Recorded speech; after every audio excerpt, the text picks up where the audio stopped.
At 9:17 a.m., Dirksen Room 342 fell into a silence that did not belong to Washington.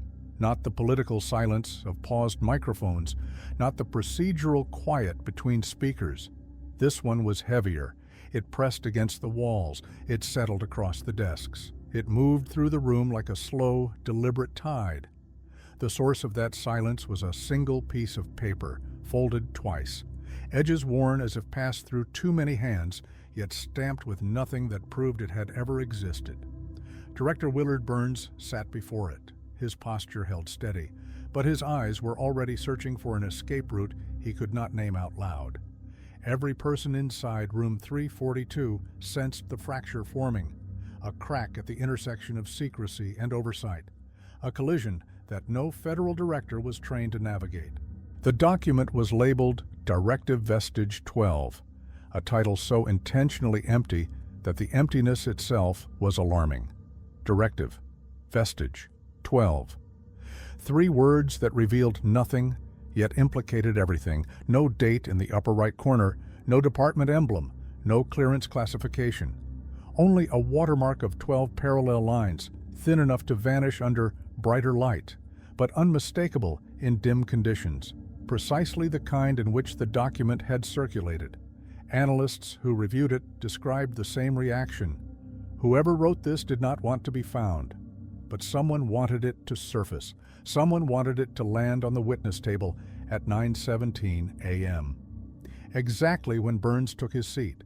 Dirk Dervin entered the chamber at 7:42 a.m., long before the cameras were permitted to activate.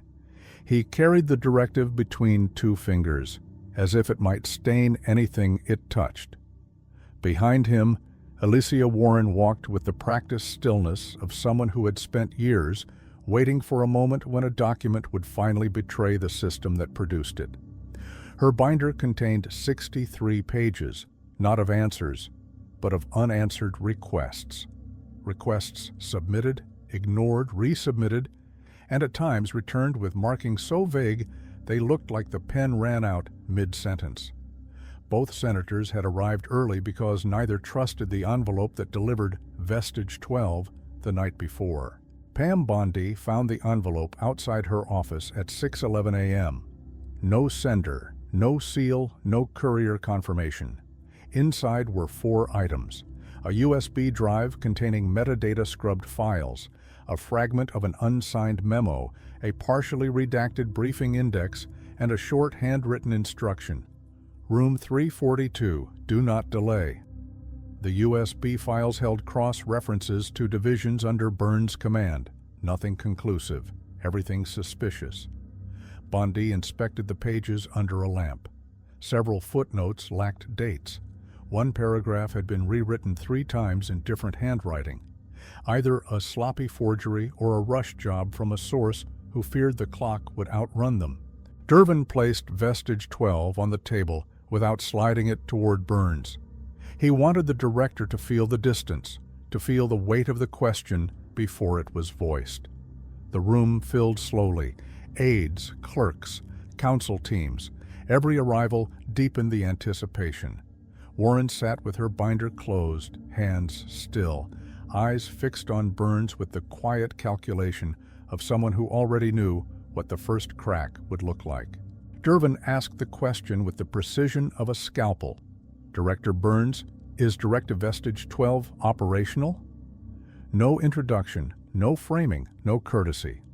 Burns did not turn his head. His shoulders tightened. His hands remained folded, but the fingertips pressed harder into one another. He answered slowly, as though choosing each word from a shelf out of reach. The characterization of Vestige 12 is inconsistent. A sentence designed to say nothing while implying everything. Warren caught the hesitation immediately. She leaned a fraction forward. The kind of movement a camera would miss, but a witness could not ignore. Dervin repeated the question, changing nothing except the cadence. The second version landed sharper, more exact, a reminder that silence is not neutrality, it is strategy. This time, Burns shifted in his chair, left shoulder first, then right. a micro-adjustment that committee veterans recognized as the moment a witness runs out of prepared language. When Burns finally answered, he used a phrase that did not belong to any authorized directive in the federal lexicon.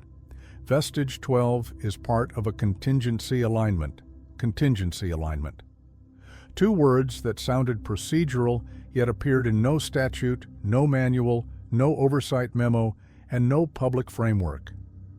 Dervin circled the term with a heavy black pen. The ink bled into the page, leaving a permanent indentation beneath. Warren gave the smallest nod.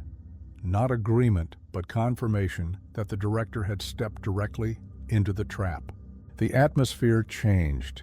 Aides whispered without leaning in.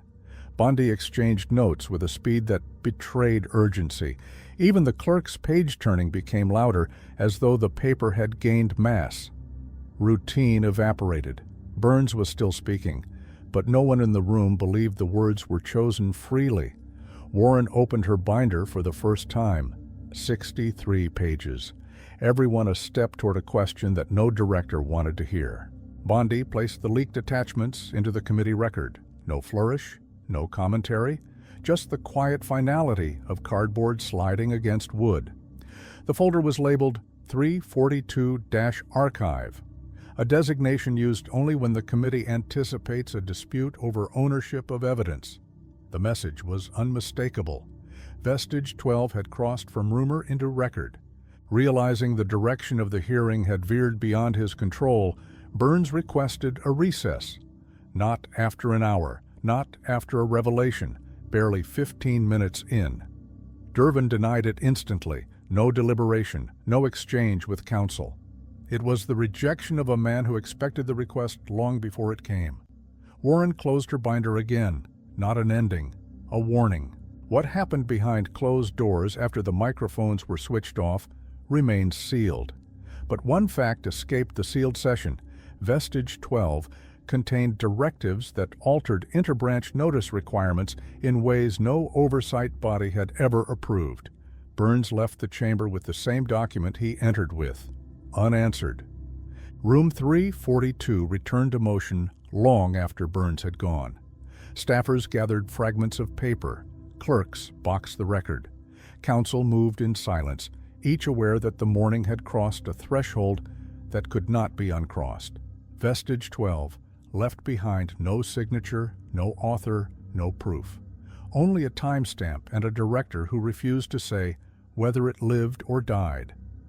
In this fictional Washington, a directive is not dangerous because of what it orders.